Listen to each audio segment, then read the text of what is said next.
आज का टॉपिक है एसिड बेस चैप्टर से। Name a metal win which react with water. अब यहाँ पे वाटर के तीनों फॉर्म लिए गए हैं, कोल्ड वाटर, हॉट वाटर और steam. Cold water, hot water और स्टीम। अब पूछा है कि रिएक्ट, कोई एक मेटल बताइए जो react with cold water. Cold water से कौन से मेटल रिएक्ट होते हैं? तो सबसे पहले हम लोग क्या करेंगे, यहाँ पे रिएक्टिविटी सीरीज यहाँ पे लिखी गई है। ये क्या है? रिएक्टिविटी सीरीज है। इसी के अकॉर्डिंग सारी चीजें बैलेंस होंगी। जैसे मान लीजिए क्या है, पोटेशियम है, sodium, calcium, magnesium, aluminium, zinc, iron, lead, hydrogen, copper, mercury, silver, gold और प्लेटिनम। अब रिएक्टिविटी सीरीज के हिसाब से ही सारा क्वेश्चन का आंसर आ जाएगा। जैसे यहाँ मान लीजिए कोल्ड वाटर से, तो ऊपर के जो दो है मेटल, ऊपर के जो दो मेटल हैं, ये किससे आपके रिएक्ट होंगे? कभी कभी कैल्शियम में रिएक्ट होता है, किससे रिएक्ट होंगे? ये कोल्ड वाटर से रिएक्ट होंगे। फिर एल्यूमिनियम से लेकर जिंक और आयरन, ये किससे रिएक्ट होता है? स्टीम से होता है। और बाकी ये जो नीचे वाले हैं, ये वाटर के साथ कोई रिएक्शन शो नहीं करते हैं, वाटर के साथ कोई रिएक्शन शो नहीं करते हैं।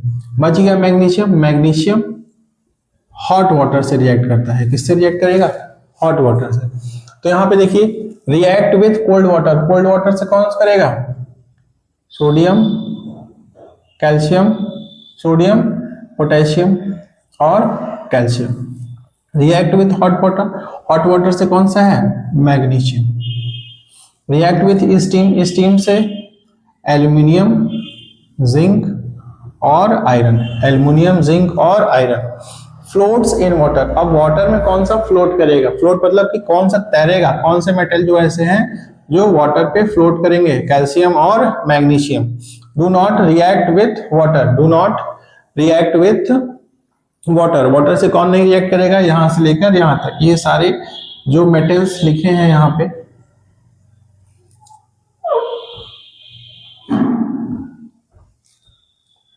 Copper, mercury, silver, gold, platinum, ये सब क्या करेंगे?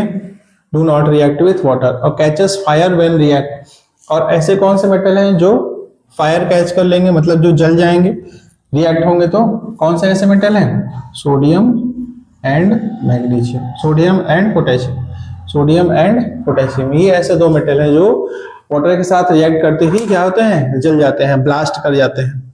ठीक है। React with steam, float in water.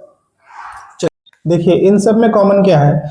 इन सब में कॉमन क्या है? जैसे मान लीजिए कोई एक मेटल है, कोई एक मेटल है और वो किसी भी वाटर के फॉर्म के साथ रिएक्ट हो रहा है, किसी भी वाटर के फॉर्म के साथ रिएक्ट हो रहा है। मान लीजिए वो कोल्ड वाटर है, हॉट है या स्टीम है, किसी के साथ भी रिएक्ट हो रहा है ना, तो सब में कॉमन सिर्फ ये है कि आपका जो भी बनेगा यहाँ पे प्रोडक्ट, और निकलेगा क्या? Hydrogen gas. सभी में क्या निकलेगी? Hydrogen gas. तो ये यहाँ पे कॉमन पॉइंट है, कभी कभी पूछ लेता है। When metal react